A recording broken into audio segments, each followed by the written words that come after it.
नमस्ते सबैलाई है। आज हामी इन्जिनियरिङ सर्भिङ अन्तर्गत 121 नम्बरको क्वेसनबाट सुरु गर्न गइरहेका छौँ। यो क्वेसनमा चाहिँ के भनेको छ भन्दाखेरि सबैभन्दा पहिले के दिएको छ, कुनै पनि एउटा एबी भन्ने लाइन दिएको छ जुन चाहिँ 200 डिग्रीको छ र बीसी भन्ने लाइन चाहिँ 270 डिग्रीको छ भने इन्क्लुडेड एङ्गल निकाल्नुहोस् भनिरहेछ है। कुनै पनि एउटा लाइन दिएको छ कति 200 डिग्री भनेको 200 भनेको कति हो, यहाँसम्म 180 हो भने यो लाइन चाहिँ यतैतिर होला कतै, ठिक छ। अनि त्यसपछि के छ भन्दाखेरि अर्को के छ, यहाँबाट 200 डिग्री छ भने यो ए हो, यो बी हो र अर्को सी कतै छ भन्दा 200 सी भनेको कति छ, बीसी को लाइन हेर्नु त 270 डिग्री भनेको यतै होला लाइन, ठिक छ। यो चाहिँ सी भयो। अब यसले चाहिँ के भनेको भन्दाखेरि एङ्गल निकाल भनेको चाहिँ इन्क्लुडेड एङ्गल भनेको यो दुईवटा लाइन बीचको एङ्गल निकाल्ने भनेको है। कुन अरे, यो दुईवटा लाइन बीचको एङ्गल निकाल्ने भनेको इन्क्लुडेड एङ्गल। अब हामीलाई के थाहा छ भन्दाखेरि यहाँदेखि यहाँसम्मको एङ्गल थाहा छ, कति छ 200 डिग्री छ, ठिक छ 200 डिग्री छ। अब फेरि यहाँदेखि यहाँसम्मको पनि हामीलाई थाहा छ यो लाइनसम्मको 270 डिग्री हो, ठिक छ। यो 270 डिग्री दिएकै छ हामीलाई, क्वेसनले यति भनेको छ। अब हामीलाई के निकाल्नु पर्यो भन्दाखेरि अब यसको चाहिँ फोर बियरिङ अफ एबी चाहिँ यति दिएको छ। अब ब्याक बियरिङ अफ एबी कति हुन्छ त भन्दाखेरि यहाँदेखि यहाँसम्म यो भनेको कति हो भन्दाखेरि फोर बियरिङ यानि कि ब्याक बियरिङ अफ एबी भनेको चाहिँ four bearing plus minus 180 degree हुन्छ। फोर बियरिङ 180 डिग्रीभन्दा ठुलो भएको हुनाले चाहिँ के आउनु पर्यो, 200 डिग्रीबाट चाहिँ के गर्नु पर्यो भन्दाखेरि 180 डिग्री नेगेटिभ हुनु पर्यो। माइनस किनभने फोर बियरिङ 180 डिग्रीभन्दा धेरै छ भने चाहिँ यो 20 डिग्री भयो। यो 20 डिग्री कहाँको हो भन्दाखेरि यो 20 डिग्री हो, ठिक छ 20 डिग्री भयो। अब चाहिँ के गर्छौँ त भन्दाखेरि यहाँदेखि यहाँसम्मको हामीलाई थाहा छ 270 डिग्री। यो 270 डिग्रीबाट यति मात्रै घटाइदिनुहोस्, यति मात्रै घटाउँदाखेरि कति आउँछ, यति मात्रै भनेको 20 डिग्री हो। 20 डिग्री भनेको यो कति आयो, 150 डिग्री आयो, के अरे 250 डिग्री आयो, 250 डिग्री भयो। 250 डिग्री भनेको कुन भयो त भन्दाखेरि 250 डिग्री भनेको यो बाहिरको हो, यानि कि यो एङ्गल भयो। अब हामीलाई इन्टेरियर यानि कि इन्क्लुडेड एङ्गल भनेर निकाल्नुपर्ने कुन छ, यो छ भने चाहिँ यो टोटल 360 डिग्री हुन्छ भने अब 360 डिग्रीबाट के घटाइदिनु पर्यो भन्दाखेरि के घटाइदिनु पर्यो, यो चाहिँ 250 डिग्री घटाउनुहोस्। 250 डिग्री घटाउँदाखेरि कति आउँछ एन्सर भनेको 0 0 भइहाल्यो, 1 6बाट 1 1 भइहाल्यो, अनि 3 2बाट 1 1 भइहाल्यो भनेको एन्सर कति हुने रहेछ त 110 डिग्री हुने रहेछ। 110 डिग्री कहाँ छ, अप्सन नम्बर एमा छ। अब यसमा चाहिँ यसको सोलुसन भनेको चाहिँ यही हो जुन चाहिँ मैले भर्खरै गरिसकेँ। 200 डिग्री चाहिँ एबीको चाहिँ यो बियरिङ दिएको छ। त्यसै गरी 270 डिग्री भनेको बीसीको बियरिङ हो, यहाँदेखि यहाँसम्मको 270 डिग्री हो। हामीले निकाल्नुपर्ने इन्क्लुडेड एङ्गल यो हो। इन्क्लुडेड एङ्गल हो भने ब्याक बियरिङ अफ एबी चाहिँ यति हुन्छ, जुन चाहिँ यो हामीले चाहिँ यहाँबाट निकाल्छौँ, जुन चाहिँ यो निकालेको छ है 20 डिग्री। अनि त्यसपछि इन्क्लुडेड एङ्गल भनेको 360बाट किन घटाएको भन्दाखेरि हामीलाई आउटरको एङ्गल थाहा भयो। अब यहाँको एङ्गल चाहिँ यो थाहा पाउनलाई चाहिँ के गरेको, टोटलबाट यो बाहिर घटायो भने यो थाहा पाउँछ एङ्गल भनेको, यो चाहिँ 110 डिग्री आन्सर हुने भयो। If the magnetic declination is -6 degree and the reduced bearing of the line is 80 भनेको छ होइन। कुनै पनि एउटा म्याग्नेटिक डिक्लिनेसन दिएको छ, ट्रु बियरिङ निकाल भनेको छ है। ट्रु बियरिङ भनेको चाहिँ के हो भन्दाखेरि म्याग्नेटिक बियरिङ, ठिक छ, म्याग्नेटिक बियरिङ माइनस म्याग्नेटिक डिक्लिनेसन, ठिक छ हो। यो भनेको म्याग्नेटिक बियरिङ कति दिएको छ त भन्दाखेरि यति दिएको छ। म्याग्नेटिक बियरिङ भनेको 40 डिग्री दिएको छ होइन, 40 डिग्री दिएको छ। अब यो माइनस जस्ताको तस्तै हुने भयो है, किन भन्दाखेरि यहाँ नेगेटिभ दिएको छ, वेस्टर्नतिर नेगेटिभ नै हुन्छ होइन। अनि फेरि यो -6 डिग्री गर्नु कति आउनु भयो, यो भनेको 46 डिग्री आउने भयो, ठिक छ 46 डिग्री त आउने भयो। अब यसको चाहिँ डिरेक्सन के हुन्छ त भन्दाखेरि एस र ई नै हुनु पर्यो फेरि है, एस र ई नै हुनु पर्यो, धेरैले चेन्ज भएको छैन, ठिक छ। भनेको एस 46 डिग्री ई भन्ने कहाँ छ, एस 46 डिग्री ई भन्ने चाहिँ कहाँ छ, अप्सन नम्बर सीमा यसको करेक्ट आन्सर हुने भयो, ठिक छ। अब चाहिँ यो अलिकति यहाँ फर्मुला बेस्डमा अलिकति हेर्नुपर्छ है। म्याग्नेटिक बियरिङ भनेको ट्रु बियरिङ भनेको म्याग्नेटिक बियरिङ प्लस माइनस डिक्लिनेसन हो होइन। हामीले चाहिँ डिक्लिनेसन इस्टतिर छ भने पोजिटिभ लिन्छौँ, डिक्लिनेसन वेस्टतिर छ भने हामीले नेगेटिभ लिन्छौँ भनेको, त्यसो भएको हुनाले चाहिँ यो यसरी आएको भनेको। The the foremost work to be executed while the traversing with the compass भनेको छ। कम्पासले हामीले सर्भिङ गर्दाखेरि सबैभन्दा पहिला चाहिँ कुन काम गर्छौँ भन्ने कुरा हो। हामीले पहिला रेफरेन्स लाइन स्टेसन बनाउँछौँ कि सर्वे लाइन रनिङ गर्छौँ कि पिकिङ अफ डिटेल लिन्छौँ कि अथवा रिकनेसन्स गर्छौँ भन्दाखेरि यो त सबैलाई थाहा भएकै कुरा हो। के गर्छौँ हामीले सबैभन्दा इन्जिनियरिङ सर्भिङ गर्दाखेरि कम्पासबाट हामीले रिकनेसन्स गर्ने गर्दछौँ। यो चाहिँ इनिसियल इन्सपेक्सन गर्ने हो। हामीले चेन लाइनमा चाहिँ अथवा चेन अथवा कम्पास दुइटैमा चाहिँ हामीले काम गर्नु पर्यो भने सबैभन्दा पहिला चाहिँ के गर्छौँ रिकनेसन्स गर्छौँ। त्यसपछि determination of the direction of the chain line, त्यसपछि चेन लाइनको डिरेक्सन दिन्छौँ होइन। त्यसपछि मेजरमेन्ट अफ द ट्राभर्सको लेगहरू हामीले के गर्छौँ त मेजर गर्छौँ, चेन लाइनतिर आदि इत्यादि अफसेटिङ दिन्छौँ भने है। त्यसपछि चाहिँ यो चाहिँ हाम्रो स्टेपहरू हो नर्मल्ली। अब तपाईँलाई थाहा भयो कि अब यो रिकनेसन्स अफ द एरिया भन्नाले के बुझिन्छ होला भन्ने कुरा जान्न मन लागेको छ भने हेर्नुहोस् यहाँ enter the area is gone over to ascertain the following point in respect to the survey station भनेको छ। कुनै पनि चाहिँ हामीले यो हेर्दाखेरि सुरुमा रिकनेसनमा के गर्छौँ भन्दाखेरि एडजेसेन्ट स्टेसन्स आर इन्टरभिजिबल होइन। एउटा पोइन्टबाट अर्को पोइन्टहरू देखिन्छ कि देखिँदैन भन्ने कुराहरू हेर्छौँ भने chaining between the station is easy and without any obstruction भनेको यो दुईवटा बिचमा हामीले चेन युज गर्दाखेरि चाहिँ के हुन्छ अथवा चाहिँ हामीले यो चाहिँ मेजरमेन्ट गर्नु पर्यो भने सजिलो छ कि छैन भनेर पनि यसो हेर्छौँ भनेको है। Chain line are near to the detail points as possible भनेको जतिसक्दो हामीले डिटेलहरू नजिकबाट चाहिँ हामीले चेन लाइन कुदाउने प्रयास गर्ने गर्दछौँ। यो पोसिबिलिटी छ कि छैन भनेर हेर्छौँ।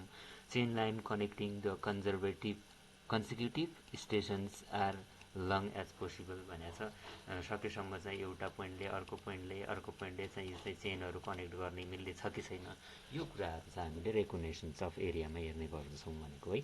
A traverse survey can be plotted भनेको छ। एउटा ट्राभर्स सर्वेमा चाहिँ हामीले कुन तरिकाले चाहिँ ट्राभर्स प्लट गर्छौँ भन्ने कुरा हो। By rectangular coordinate of plotting by tangent, by paper protector or by inclined methods, by parallel meridian methods or plotting by chord भनेको छ। हामीले कुनै पनि ट्राभर्सको चाहिँ प्लट गर्दाखेरि यो सबै प्रकारको आइडियाहरू चाहिँ के गर्छौँ एडप्ट गर्छौँ भन्नाले अलग table is the correct answer for this questions. यो चाहिँ कसरी प्लट गर्ने भन्ने कुराको यो हो। By parallel meridian, by deflection angle, by magnetic bearing, by coordinate method. यो यति मेथडबाट चाहिँ हामीले के गर्छौँ त एउटा ट्राभर्सलाई प्लट गर्छौँ। If the needle of the compass is sluggish, type of the error will be भनेको छ। कम्पास सर्भिङमा चाहिँ के छ अरे भन्दाखेरि निडल चाहिँ एकदमै स्लो मुभिङ छ अथवा चाहिँ एकदमै जुन चाहिँ यसमा चाहिँ मुभ हुनुपर्ने हो त्यो अनुसार मुभ भएको छैन भने त्यस्तो प्रकारको इररलाई चाहिँ के भन्ने भनेको छ।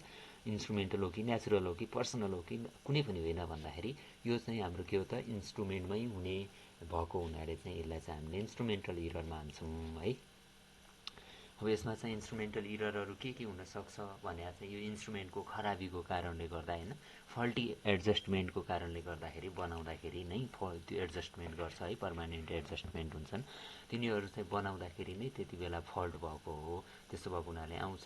तिनीहरू कसरी आउन सक्छ भन्दाखेरि needle not be perfectly straight होइन, स्ट्रेट नहुनसक्छ, स्लगिस हुनसक्छ आदि इत्यादि हुनसक्छ। This is the instrumental error है। Which one of the following may not be classified as the natural error भनेको छ। तलको मध्ये कुन चाहिँ नेचुरल इररभित्र पर्दैन भनेको छ। अब हामीले हेऱ्यौँ सर हेर्दाखेरि अहिले भर्खरै हामीले के भनेको थियौँ स्लगिस इरर चाहिँ इन्स्ट्रुमेन्टल हो भनेको छ भने अब माथिले के भन्छ कुन चाहिँ नेचुरल इरर होइन भन्नु भन्दाखेरि यो चाहिँ इन्स्ट्रुमेन्टल इरर हो, त्यसैले यो चाहिँ होइन। यो भनेको पनि के हो त हाम्रो भेरिएसन इन म्याग्नेटिक डिक्लिनेसन भनेको पनि के हो हाम्रो नेचुरल इरर हो। लोकल एट्र्याक्सन पनि र इरेगुलर भेरिएसन पनि नेचुरल इररहरू हुन्। ठिक यो कुराहरू थाहा पाऊँ ठिक छ। द इन्स्ट्रुमेन्टल इरर भनेको needle not being perfectly straight and sluggish the needle है। अनि नेचुरल इरर भनेको variation in magnetic declination, local attraction and irregular variation है। पर्सनल इरर भनेको त तपाईँले लेभलिङ गर्दाखेरि रिडिङ लिँदाखेरि आउने इररहरू भइहाल्यो। ठिक छ। 127 नम्बरको क्वेसनमा जाऊँ। The stations to be free from the local attraction भनेको छ। कुनै पनि एउटा ट्राभर्सको स्टेसन है, कुनै पनि एउटा ट्राभर्सको स्टेसन के छ अरे यहाँनिर चाहिँ यो फ्री फ्रम लोकल एट्र्याक्सन भनेको लोकल एट्र्याक्सन भनेको के थियो हामीले भनेको कुनै पनि स्टेसनमा हामीले म्याग्नेटिक कम्पासलाई राख्दाखेरि त्यो निडल चाहिँ के हुनु पर्यो पृथ्वीको नर्थ साउथ डिरेक्सनसँग कोइन्साइड हुनु पर्यो। यदि भएन भने त्यसमा लोकल एट्र्याक्सन छ भन्ने कुराहरू हामीले पढेका थियौँ भने अब यसले लोकल एट्र्याक्सन छ भनेर it free from local attraction है, यो भनेको के भन्दाखेरि लोकल एट्र्याक्सन छैन भनेर कसरी थाहा पाउने भन्ने कुराहरू क्वेसनले भन्न खोजिरहेछ भने अब हामीले त्यति बेला के भनेका थियौँ, त्यसको फोर बियरिङ र ब्याक बियरिङको डिफ्रेन्स चाहिँ एक्ज्याक्टली कति हुनुपर्छ भनेको थियौँ। 180 डिग्री छ भने त्यो चाहिँ के छ, त्यहाँ लोकल एट्र्याक्सन छैन भनेर पढेका थियौँ। भनेपछि अब यहाँ हेरौँ भनेको सुरुको त हुन्छ त हुँदैन है। The fore bearing and back bearing of the line is differ by exactly 180 degree है, यो चाहिँ के हुने भयो, यो एक्ज्याक्टली हुने भयो। The fore bearing of the line यो चाहिँ हुने नै भएन। 127 डिग्रीको यानि कि 27 नम्बरको क्वेसनमा चाहिँ हामीले थाहा पाउँछौँ भने के त भन्दाखेरि the difference between the fore bearing and back bearing is differ by 180 degree if the station is free from the local attraction है। 180 डिग्रीभन्दा तलमाथि पऱ्यो भने त्यहाँ लोकल एट्र्याक्सन छ, जसलाई चाहिँ हामीले करेक्सन गर्नुपर्छ। करेक्सन गर्दाखेरि के गर्ने, सुरुमा जुन चाहिँ फ्री लोकल एट्र्याक्सन नभएको स्टेसनबाट चाहिँ स्टार्ट गर्छौँ र सबैलाई चाहिँ बाँड्दै जान्छौँ है। अनि लोकल एट्र्याक्सन ब्याक बियरिङ भनेको fore bearing plus minus 180 degree हो है, थाहा छ। Use the positive sign, fore bearing is less than यति भइहाल्यो अनि ग्रेटर देन यति, यो अगाडि नै आइसकेको कुरा हो। 128 नम्बरको क्वेसनमा जाऊँ। The magnetic bearing of the line is 60 degree. कुनै पनि एउटा लाइनको म्याग्नेटिक बियरिङ चाहिँ कति छ अरे, 60 डिग्री छ भनेको छ है। यो एउटा कुनै एउटा लाइन छ and the true bearing of the same line is 70 degree भनौँ होइन। कुनै पनि एउटा लाइनको चाहिँ फाइन्ड द डिक्लिनेसन भनेको छ है। अब यो के भनेको भन्दाखेरि चाहिँ एउटा कुनै एउटा यो चाहिँ ट्रु बियरिङ यानि कि यो चाहिँ के हो, हाम्रो ट्रु नर्थ हो भनेको हामीले के भन्छौँ 70 डिग्री, यो चाहिँ ट्रु बियरिङ भनेको छ होइन। ट्रु बियरिङ भनेको 70 डिग्री छ र यहाँबाट भनेको यो होला कतै लाइन हो, यो चाहिँ कति छ अरे 70 डिग्रीको छ भन्यो। अर्को चाहिँ के छ भन्दाखेरि म्याग्नेटिक बियरिङ 60 डिग्री छ भनेपछि म्याग्नेटिक बियरिङ यही लाइनकै हो भनेपछि यही लाइनकै हो भने म्याग्नेटिक बियरिङ यतैतिर होला कतै भनेको यो 60 डिग्री छ भनेको है, यो 60 डिग्री छ र यो चाहिँ कति छ, यो टोटल चाहिँ कति छ 70 डिग्री छ भने अब चाहिँ के पत्ता लगाउनु पर्यो भन्दाखेरि डिक्लिनेसन कति छ। अब डिक्लिनेसन भनेको के हो, डिक्लिनेसन भनेको हाम्रो के हो त, true bearing minus magnetic bearing हो। True bearing minus magnetic bearing हो होइन। म्याग्नेटिक बियरिङ हो भने ट्रु बियरिङ कति छ त भन्दाखेरि 70 डिग्री छ है। 70 डिग्री छ माइनस अर्को कति छ 60 डिग्री छ भने चाहिँ कति आउनु पर्यो, 10 डिग्री आउनु पर्यो हो।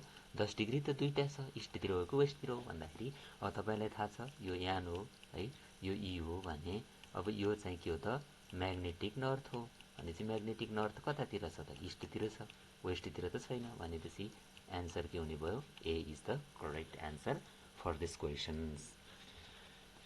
अब यसमा चाहिँ अलिकति हेर्नुहोस् भिजुअलाइज गरेर है, फिगरमा पहिलो कुरा चाहिँ फिगर बुझ्नुपर्ने हुन्छ है। हामीले यहाँ चाहिँ ट्रु नर्थ त कहिले चेन्ज हुँदैन, म्याग्नेटिक नर्थ चेन्ज हुन्छ। अब यो लाइन दिएको छ ट्रु नर्थबाट यहाँदेखि यहाँसम्मको 170 डिग्री दिएको छ भने अब यहाँदेखि यहाँसम्म त 60 डिग्री कम दिएको छ नि त हो, यो कम दिएको। यदि 70 भन्दा 80 डिग्री दिएको भए त्यति बेला हामीले यता लान्थ्यौँ, ठिक छ। यो कुराहरू जेनरल सेन्सबाट बुझ्न सकिन्छ। त्यसैले यो म्याग्नेटिक डिक्लिनेसन भनेको 70 minus 60 where is 10 degree is the correct answer for this questions. If the station A and B are equally affected and in the different directions, then the difference between the four bearing and back bearing भनेको छ। कुनै पनि एउटा station छ अरे है, यो स्टेसनमा चाहिँ के भनेको छ भन्दाखेरि इक्वल्ली एफेक्टेड छ है। A and B are the equally affected है, यो पनि ए छ यो पनि बी छ हो, यो कुनै एउटा ए छ यो पनि एउटा बी छ भनेपछि ए र बी भनेको चाहिँ के छ भन्दाखेरि यो इक्वल्ली एफेक्टेड छ भन्नाले 10 डिग्री चाहिँ के छ अरे भने लोकल एट्र्याक्सन छ भने यहाँ पनि 10 डिग्री होला होइन, अथवा त जति छ त्यति इक्वल्ली एफेक्टेड छ भनेको छ है। तर के भनेको छ डिफ्रेन्ट डिरेक्सनमा भनेको छ। यो माइनस छ भने यो पोजिटिभ होला, यो पोजिटिभ छैन यो नेगेटिभ होला। भन्न खोजेको कुरा एउटा डिरेक्सनतिर एउटा इरर छ भने अर्को डिरेक्सनतिर अर्को इरर छ भनेको छ है। Then the difference between the fore bearing and back bearing, त्यति बेला चाहिँ कुनै त्यो एबी भन्ने लाइनको फोर बियरिङ र ब्याक बियरिङको डिफरेन्स चाहिँ के हुनसक्छ भनेको 180 हुनसक्छ, सक्दैन। किन हुन सक्दैन, किनभने त्यहाँ चाहिँ अपोजिट डिरेक्सनमा चाहिँ एफेक्टेड छ भनेको छ है। अर्को 200 डिग्री हुनसक्छ मेबी होइन, हुनसक्छ यो पनि के हो 180 डिग्री हुन पनि सक्छ नहुन पनि सक्छ नि हैन यो हामीलाई थाहा छैन भनेपछि यसको आन्सर चाहिँ के हुनु भयो मे एनी अफ द एबभ भने यो मध्ये कुनै पनि हुन सक्छ या अर्को कुनै एउटा एंगल पनि हुन सक्छ भन्ने कुरा हो है यो कुराहरु थाहा पाउने अब यसमा चाहिँ अलिकति हेरौं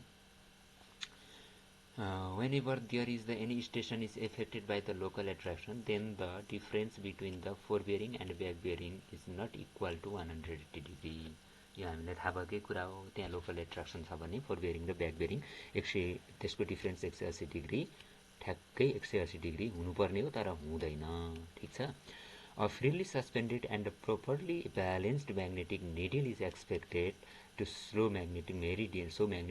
However, the local objects like the electrical wire objects are still attract magnetic needle towards themselves.